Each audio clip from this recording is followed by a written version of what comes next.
Hello friends, हमारे इस YouTube channel पे आप सभी का स्वागत है। जैसा कि आप लोग थंबनेल देख रहे हैं, ये वीडियो का पार्ट 6 है। आज का पहला क्वेश्चन यानी कि क्वेश्चन नंबर 129, किस प्रकार का ऊष्मा संचरण ऊपर की ओर प्रवाह द्वारा होता है। यहाँ पे देख पा रहे हैं, यह है 129 प्रश्न नंबर। इसके पहले वाले वीडियो में हमने 1 से 128 प्रश्न करा दिए हैं। यदि उस वीडियो को आप देखना चाहते हैं तो ऊपर दिए गए आई लिंक पर क्लिक करके देख सकते हैं। तो आइए इस प्रश्न का सॉल्यूशन देखते हैं क्या होने वाला है। यहाँ बोला जा रहा है कि ऊष्मा का संचरण ऊपर की ओर, मतलब जैसे एक हम बर्तन में क्या करते हैं, पानी ले लेते हैं। पानी लेने के बाद पानी कैसे गर्म होता है, नीचे का गर्म होता है, फिर ऊपर जाता है, फिर नीचे से ऊपर, नीचे से ऊपर, फिर ऐसे करके ये पूरा पानी गर्म हो जाता है। ठीक है, जब पानी गर्म हो जाता है तो यह विधि क्या कहलाता है, कन्वेक्शन। कौन सा कहलाएगा, कन्वेक्शन। तो इसका जो सही उत्तर होगा ऑप्शन बी, कन्वेक्शन। कन्वेक्शन द्वारा है ऊष्मा का संचरण होता है। तो इस प्रश्न का जो सही उत्तर होगा क्या होगा, कन्वेक्शन। नेक्स्ट क्वेश्चन नंबर 30, 130, ऊष्मा संचरण की रेडिएशन विधि कौन सी है। तो जो रेडिएशन विधि है वह कौन सी है, इसके ऑप्शन है ए, एक लोहे की राड को उसके एक सिरे से गर्म किया तथा दूसरे सिरे तक ऊष्मा संचरण किया। तो ये जो किया ये कहलाता है कंडक्शन। क्या कहलाता है, कंडक्शन। इसके बाद बी ऑप्शन दिया गया है, पानी गर्म करने पर ठंडा पानी ऊपर से नीचे की ओर आता है। तो ये जो विधि कहलाता है ये कहलाता है कन्वेक्शन। क्या कहलाएगा, कन्वेक्शन।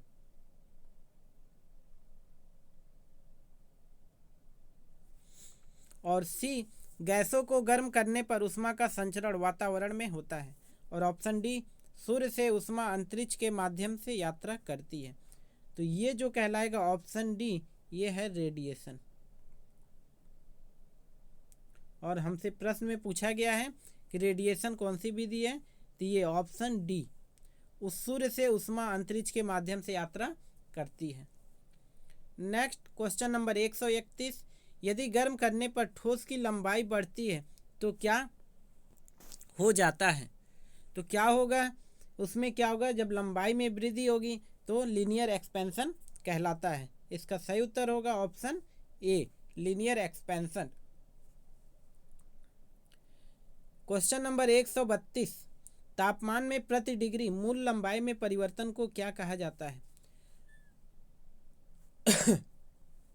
इसके ऑप्शन है coefficient of friction, option B coefficient of linear expansion, option C coefficient of superficial expansion और option D coefficient of cubical expansion. तो इसका जो सही उत्तर है option B, coefficient of linear expansion. क्या है, coefficient of linear expansion. Next question number 133, रेखीय प्रसार गुणांक की इकाई क्या होती है। तो जो रेखीय प्रसार गुणांक होता है इसको अल्फा से डिनोट करते हैं। अल्फा होता है लंबाई में परिवर्तन बटे प्रारंभिक लंबाई इंटू ताप में परिवर्तन, यानी कि डेल्टा टी, डेल्टा एल बटे एल गुणे डेल्टा टी। तो इससे इसका यूनिट कट जाएगा तो बचेगा क्या, डेल्टा टी, यानी कि नंबर प्रति डिग्री सेल्सियस। क्या होता है, नंबर प्रति डिग्री सेल्सियस। तो इसका सही उत्तर होगा ऑप्शन ए, नंबर प्रति degree Celsius. Question number 134, 2x, यहाँ पे क्या है 2x, रेखीय प्रसार के लिए किस शब्द का प्रयोग किया जाता है। तो इसके ऑप्शन है A coefficient of friction, option B coefficient of linear expansion, option C coefficient of superficial expansion, option D coefficient of cubical expansion. तो इसका जो सही उत्तर होगा option C, coefficient of superficial expansion. Next question number 135, 3x रेखीय प्रसार के लिए किस शब्द का प्रयोग किया जाता है? तो इसके ऑप्शन है A coefficient of friction, option B coefficient of linear expansion, option C coefficient of superficial expansion और option D coefficient of cubical expansion. तो इसका जो सही उत्तर है option D coefficient of cubical expansion. Next question number 136। यदि एक rod 20 degree Celsius पर 100 मीटर लंबा और 100 डिग्री सेल्सियस पर 100.14 मीटर लंबा पाया जाता है तो उसका रेखीय प्रसार गुणांक क्या होगा? तो रेखीय प्रसार गुणांक का सूत्र होता है लंबाई में परिवर्तन बटे प्रारंभिक लंबाई इंटू ताप में परिवर्तन। यहाँ देख पा रहे हैं लंबाई में परिवर्तन यानी कि L2 माइनस L1। तो L2 कितना दिया गया 100.14 माइनस 100, प्रारंभिक लंबाई क्या है 100 और ताप में परिवर्तन कितना हो जाएगा 100 माइनस 20। इसको जब हल करेंगे ये माइनस करेंगे तो कितना आ जाएगा 0.14 बटे यहाँ पे होगा 100 और गुणे 80। ठीक है, अब इसको अगर कैलकुलेट करते हैं तो ये निकल के आएगा कितना 1.75 गुणे 10 के घात माइनस 5। तो इसका जो सही उत्तर होगा ऑप्शन बी 1.75 गुणे 10 के घात माइनस 5 प्रति degree Celsius. Next question number 137। किसी पदार्थ के इकाई द्रव्यमान का तापमान 1 डिग्री सेल्सियस बढ़ाने के लिए आवश्यक ऊष्मा की मात्रा को क्या कहते हैं? तो इसका जो सूत्र निकल के आता है Q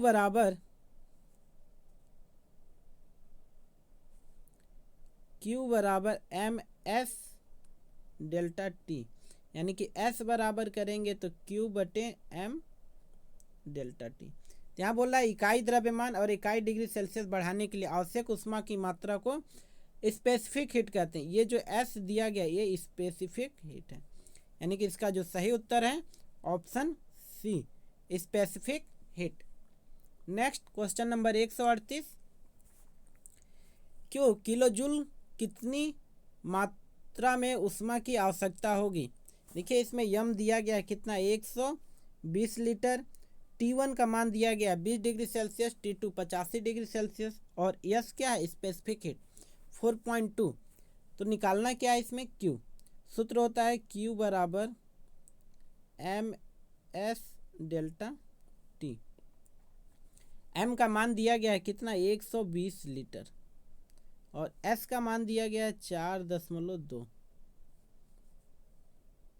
और डेल्टा टी यानी कि इसमें से अंतर कर देंगे तो कितना हो जाएगा 85 में से 20 जाएगा तो कितना बचेगा 65। ठीक है, और इन सभी का गुणा करेंगे तो कितना हो जाएगा 32,760 किलो जूल। तो इस प्रकार देखेंगे ऑप्शन कौन सा मैच कर रहा है 32,760 kilo joule, option B. Next question number 139। 20 degree Celsius से 35 डिग्री सेल्सियस से तक 85.5 ग्राम रेत का तापमान बढ़ाने के लिए आवश्यक ऊष्मा की मात्रा की गणना कीजिए। तो इसका क्या होगा Q बराबर MS डेल्टा टी। यहाँ पे क्या दिया गया है ग्राम में दिया गया है, M का मान कितना है 85.5 और S का मान दिया गया है 0.1, डेल्टा टी माइनस करेंगे तो कितना हो जाएगा 35 में से 20 माइनस करेंगे तो ये हो जाएगा 15। इन सभी का गुणा करेंगे 128.5 0.25 जूल। तो इसका सही उत्तर हो जाएगा option A, 128.25 joule. Next question number 140, material की विशिष्ट ऊष्मा क्या है यदि 50 डिग्री सेल्सियस से 80 डिग्री सेल्सियस तक तापमान बढ़ाने के लिए 510 कैलोरी की आवश्यकता होती है। तो क्या निकालना है, इस विशिष्ट ऊष्मा यानी कि S बराबर Q/m डेल्टा T। Q का मान दिया गया है कितना, 510, और M का मान दिया गया देखिए 170 ग्राम। डेल्टा T 50 से 80 हो रहा है, यानी कि 80 में से 50 जाएगा तो 30। इसको कैलकुलेट कर दीजिए, 0 से 0 कट गया, 17 तिया 51, 3 से इसमें भाग कर देंगे तो 1/10, इसका भाग करेंगे तो 0.1। तो इसका सही उत्तर हो जाएगा option A, 0.1। Next question number 141, 25 degree Celsius से 75 डिग्री सेल्सियस तक 300 ग्राम तांबे के तापमान को बढ़ाने के लिए कितनी ऊष्मा की आवश्यकता होगी। तो इसका देखते हैं क्या निकालना है, द्रव्यमान, ऊष्मा की मात्रा, यहाँ पे लिखा ऊष्मा की मात्रा यानी कि क्यू निकालना है। तो क्यू बराबर क्या होगा, MS डेल्टा T। M का मान दिया गया है कितना, 300 ग्राम, और S का मान दिया गया है 0.092, और डेल्टा T यानी 75 में से 25 जाएगा तो कितना होगा, 50। इन सभी का गुणा करेंगे तो कितना आएगा, 138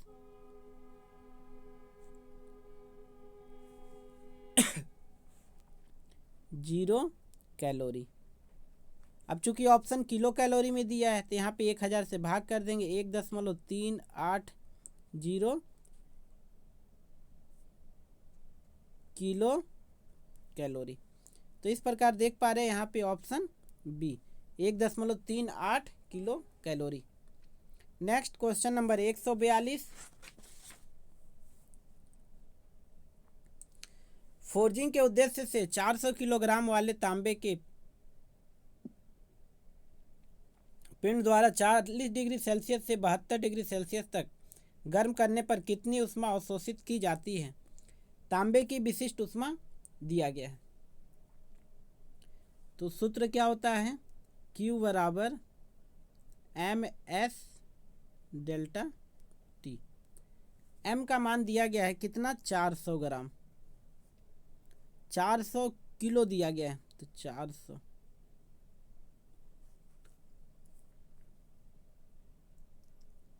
और S का मान दिया गया है कितना, 0.09,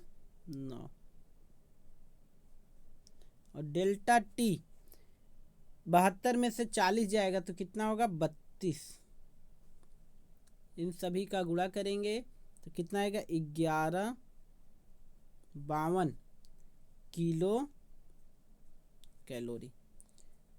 तो यहाँ पे देख पा रहे हैं option C, 1152 kilo calorie. Next question number 143, उन मटेरियल को क्या कहेंगे जो रेडिएशन, कंडक्शन और कन्वेक्शन द्वारा ऊष्मा के प्रवाह को प्रतिबंधित करते हैं। इसके ऑप्शन है, A conductor, option B insulator, option C ferrous, option D non ferrous. तो इसका सही उत्तर है option B insulator.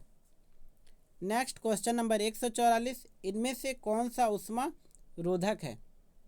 Option A thermocol, option B copper, option C brass, और ऑप्शन डी एल्युमिनियम। तो इसका सही उत्तर है ऑप्शन ए, थर्माकोल ऊष्मा रोधक है। नेक्स्ट क्वेश्चन नंबर 145, किसमें ऊष्मा चालकता सबसे अधिक है यानी कि सर्वाधिक होती है। इसके ऑप्शन है, A solid ice, option B melting ice, option C water, और ऑप्शन डी स्टीम। इसका जो सही उत्तर है ऑप्शन ए सॉलिड आइस।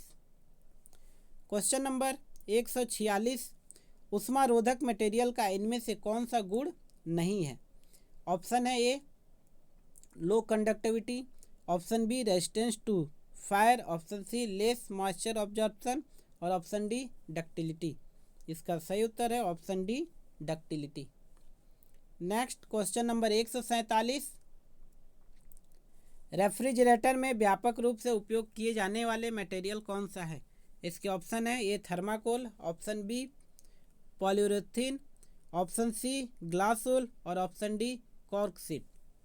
तो इसका सही उत्तर है ऑप्शन बी पॉलीयूरेथीन।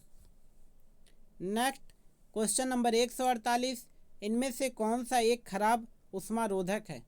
इसके ऑप्शन है A glass, option B cork, option C rubber और ऑप्शन डी सॉ डस्ट। तो इसका सही उत्तर है option A glass. Next question number 149, किस तापमान पर कोई ठोस द्रव में पिघलता है? इसके ऑप्शन है A boiling point, option B melting point, option C latent heat of fusion, option D latent heat of vaporisation. तो इसका सही उत्तर है ऑप्शन बी मेल्टिंग पॉइंट पे क्या होता है, ठोस द्रव में बदलता है। नेक्स्ट क्वेश्चन नंबर 150, एल्युमिनियम का क्वथनांक कितना होता है? तो एल्युमिनियम का क्वथनांक 660 डिग्री सेल्सियस होता है। तो इसके ऑप्शन है ए। नेक्स्ट क्वेश्चन नंबर 151, एल्युमिनियम का गलनांक कितना होता है? एल्युमिनियम का गलनांक 2519 डिग्री सेल्सियस होता है। इसका सही उत्तर option B. Next question number 152, पानी का क्वथनांक क्या है? इसके ऑप्शन है 0 degree Celsius, option B 32 degree Celsius, option C 100 degree Celsius और ऑप्शन डी 212 डिग्री सेल्सियस। तो इसका सही उत्तर है option C 100 degree Celsius. 100 degree Celsius पे पानी क्या करना है, बॉयल होने लगता है। नेक्स्ट क्वेश्चन नंबर 153, मरकरी का क्वथनांक क्या होता है? तो मरकरी का जो क्वथनांक होता है माइनस क्या होता है, -38.72 डिग्री सेल्सियस। तो इसका सही उत्तर है option D. Next question number 154, mercury का गलनांक क्या होता है? तो जो मरकरी का गलनांक होता है 357 डिग्री सेल्सियस पर होता है। तो इसका सही उत्तर है ऑप्शन ए 357 degree Celsius. Next question number 155, बल और इकाई क्षेत्र के अनुपात को क्या कहते हैं? तो बल और इकाई क्षेत्र के अनुपात को क्या कहते हैं, दाब कहते हैं। तो दाब बराबर होता है बल बटे क्षेत्रफल। इसका मात्रक हो जाएगा न्यूटन प्रति मीटर स्क्वायर और इसी को बोलते हैं पास्कल। तो इसका सही उत्तर क्या हो जाएगा, दाब। तो सही उत्तर कौन सा होगा, ऑप्शन सी। दाब बराबर होता है बल बटे क्षेत्रफल। नेक्स्ट क्वेश्चन नंबर 156, एक बार का समतुल्य पास्कल मान है। तो एक बार बराबर होता है 10 के घात 5 पास्कल। तो इसका सही उत्तर है ऑप्शन ए 10 के घात 5 पास्कल।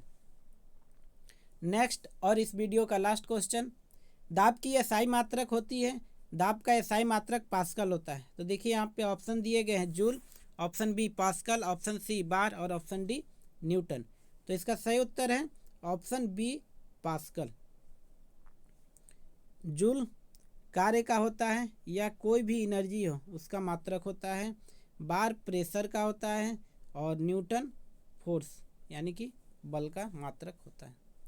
तो इस वीडियो में बस इतना ही। यदि वीडियो अच्छा लगा तो हम लाइक करें और ज़्यादा से ज़्यादा शेयर करें।